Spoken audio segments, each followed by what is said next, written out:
જ્યારે આપ નવું ઘર બનાવો છો અથવા તો ઘરમાં નવું મંદિર લાવો છો ત્યારે કેટલીક શાસ્ત્રોક્ત બાબતોનું ધ્યાન રાખવું આવશ્યક હોય છે. તો આવું ત્યારે આજની ખાસ વાતમાં જાણીએ કે ઘરમાં દેવ સેવાની સ્થાપના વખતે શું ધ્યાનમાં રાખવું, જણાવશે ગુરુજી પ્રફુલભાઈ પંડ્યા. તન્મે મનઃ શિવ સંકલ્પમસ્તુ. જય ભગવાન. મિત્રો, હું છું પ્રફુલભાઈ પંડ્યા. ભક્તિ સંદેશ કાર્યક્રમની અંદર આપનું સ્વાગત છે. દર્શક મિત્રો, આજે હું ઘરના મંદિર વિશે આપણે ચર્ચા કરીશું. ઘરમાં સ્થાપિત કરો દેવ સેવા. ભગવાનને મંદિરમાં જ્યારે આપણે રાખતા હોઈએ છીએ ત્યારે શાસ્ત્ર પ્રમાણે કેટલા ભગવાન રાખવા જોઈએ. જો તમે તમારા ઘરમાં નવું મંદિર કદાચ લાવતા હોય તો એની વિધિ કઈ રીતે કરવી જોઈએ. જો નવું ઘર હોય અને નવા ઘરની અંદર તમે ફર્નિચરનું કામ ચાલુ કરવાનો વિચાર કરતા હોય તો પહેલાં તમારે શું કરવું જોઈએ, સંપૂર્ણ જાણકારી આજના કાર્યક્રમની અંદર હું આપવાનો છું. મિત્રો, ખાસ કરીને ઘણા લોકો ફ્લેટમાં રહેવા જતા હોય, કોઈ મકાન બનાવતા હોય, એની અંદર જ્યારે ફર્નિચર લગાવતા હોય તો તમારા ઘરમાં જો ફર્નિચર તમે લગાવતા હોય અથવા ફર્નિચરની શરૂઆત કરતા હોય તો સૌ પ્રથમ પહેલાં તમારે શું કરવું જોઈએ. જેમ આપણે આપણા ઘરની અંદર આપણા ઘરને સજાવતા હોઈએ છીએ તે પહેલાં આપણે ભગવાનનું ઘર એટલે કે ભગવાનનું મંદિર એ ઘરની અંદર પહેલાં બનાવવું જોઈએ. ફર્નિચરની શરૂઆત થાય ને ત્યારે આપણે જે કંઈ મિસ્ત્રી હોય તેમને કહેવાનું કે ભાઈ પહેલું આપણું દેવ સેવા ભગવાનનું મંદિર બનાવે. અને દેવ સેવાનું ફર્નિચર દ્વારા મતલબ એ અને પાછું લાકડું એમાં જોઈએ તો ખાસ કરીને પવિત્ર કાષ્ઠ જે હોય, સેવન છે વગેરે જે પવિત્ર લાકડું હોય તો એનો ઉપયોગ કરવાનો. લાકડું પણ પવિત્ર હોવું જોઈએ, સારા કાષ્ઠથી જ. અને એમાં પાછું સેવનનું હોય તો સૌથી વધારે સારું. ભગવાનનું મંદિર બનાવો, પછી આપણા ઘરનું ફર્નિચર ચાલુ કરાવો. આ પહેલી બાબતનું ધ્યાન રાખો. કદાચ તમે ફર્નિચર બનાવી દીધું અને તમને એવું લાગે કે ભાઈ હવે મારે લાકડાનું નહીં, મારે બીજું લાવવું છે મંદિર, તો બીજું કયું લાવી શકાય? આરસ. એક આરસનું મંદિર લાવી શકાય અથવા લાકડાનું બનાવી શકાય. પણ મંદિર તમે જ્યારે ઘરમાં લાવો છો ત્યારે સૌ પ્રથમ પહેલાં એમાં શું કરવું જોઈએ? મંદિરની વિધિ વિધાન કરીને જ ભગવાનને બિરાજમાન કરવા જોઈએ. પહેલાં દેવનો વાસ, પછી આપણો વાસ થવો જોઈએ. નવું ઘર લઈએ ને ત્યારે સૌ પ્રથમ એવું કહેવાય છે ઘરનું શુદ્ધિકરણ, વાસ્તુ પૂજન કરીને આપણે ઘરનું શુદ્ધિકરણ કરીએ. અને ભગવાનનું મંદિર જ્યારે બિરાજમાન કરીએ ને ત્યારે મંદિરમાં શું કરવું જોઈએ? શાસ્ત્ર કહે છે કે મંદિરને પહેલાં તો જો તમે બહારથી લાવતા હોય અથવા બનાવ્યું હોય તો એને પહેલાં પવિત્રીકરણ જ્યાં સુધી મંદિર ન થાય ત્યાં સુધી ભગવાન એ મંદિરમાં નિવાસ કરતા નથી. એટલે કે મંદિરનું શુદ્ધિકરણ, જેમાં ગંગાજળ લઈ અને આખા મંદિરની ઉપર જળનો છંટકાર કરી અને ચોખ્ખા કપડાથી એ ગંગાજળથી તમારે મંદિરને એકદમ પવિત્ર કરવું. કારણ કે ગંગામાં સ્નાન કરવાથી પવિત્ર થાય અને ગંગાનું જળ જ્યાં પડે તે જગ્યા પવિત્ર થાય. એટલે મંદિરને પવિત્ર કરવા માટે ગંગાજળનો છંટકાર કરવો અને બોલવાનું ઓમ પુંડરીકાક્ષાય નમઃ, ઓમ પુંડરીકાક્ષાય નમઃ મંત્ર બોલી જળ છંટકાર કરી અને કપડાથી તમારે એ મંદિરને શુદ્ધ કરો. ત્યાર પછી કંકુ લેવું અને કંકુ દ્વારા ભગવાનના મંદિરને તિલક કરવું. જેમાં કંકુ દ્વારા કઈ કઈ જગ્યા ઉપર ચાંદલા કરવા એ પહેલાં ધ્યાન રાખજો. સાથીઓ બનાવો, પણ ક્યાં બનાવો? તો કે જે જગ્યા ઉપર ભગવાનને બેસાડવાના છે તો એ જગ્યા ઉપર તમારે સ્વસ્તિક બનાવો. પછી જ્યાં ભગવાનની પાછળ જે પીઠનો ભાગ હોય, ભગવાનની પાછળનો ભાગ જેને પીઠનો ભાગ કહેવાય, ત્યાં ખાસ કરીને શ્રી બનાવો. શ્રીમ લખો. શ્રી કરવાનું અને આપણે શ્રી સભા જેમ લખીએ ને તે રીતે શ્રીમ અથવા શ્રી સભા લખી શકાય. ત્યાર પછી મંદિરનો જે અગ્રભાગ, આગળનો જે સીડીનો ભાગ હોય ત્યાં 5 ચાંદલા કરવા, અને મંદિરનો જે ઉપરી ભાગ હોય ત્યાં પણ તમારે 5 ચાંદલા કરવા.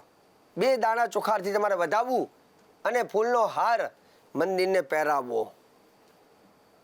ત્યાર પછી મંદિરમાં સુવાસિત એટલે કે સુગંધ આવે તેવી વસ્તુઓ, જેમાં કપૂર ધૂપ કરી શકાય.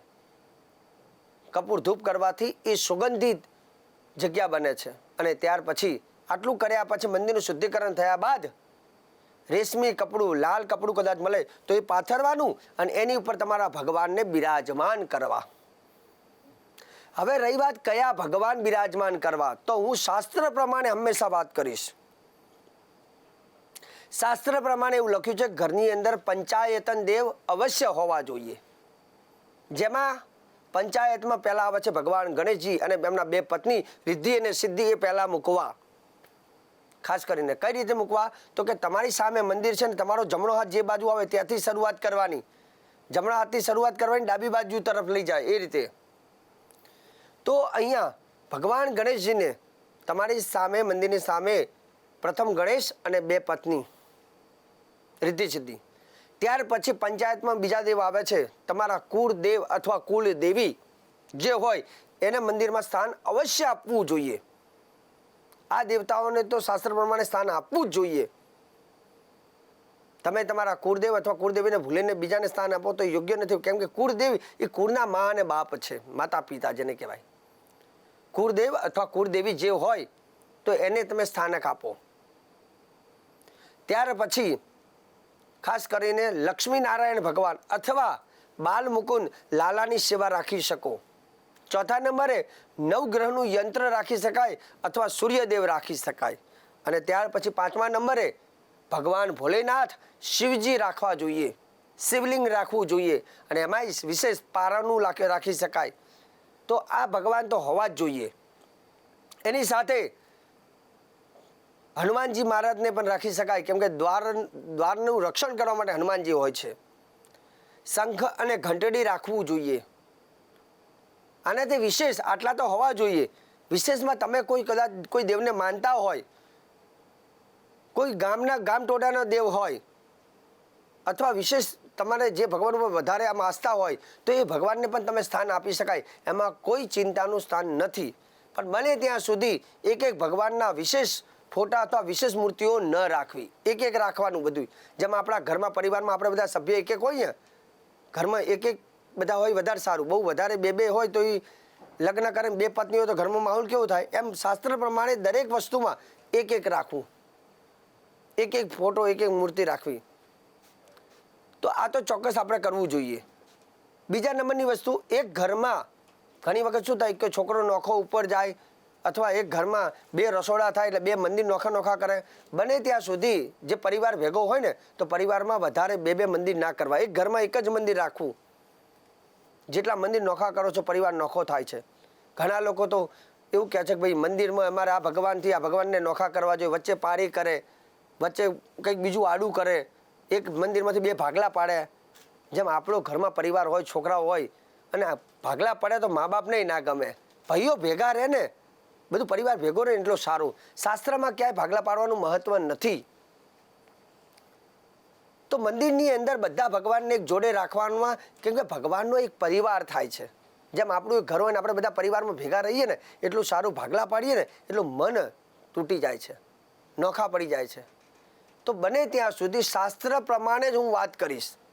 શાસ્ત્રમાં ક્યાંય મંદિરને 2 ભાગ કરવાના, વચ્ચે પારી બનાવવાની આવું કોઈ ઉલ્લેખ શાસ્ત્રમાં નથી અને કોઈ પ્રમાણમાં નથી. અને હું હંમેશા કેવલ પ્રમાણસરની વાત કરીશ કે જે શાસ્ત્રમાં લખ્યું છે તે જ આ કાર્યક્રમના માધ્યમથી સત્ય કહેવું એ મારી ફરજ હોય છે.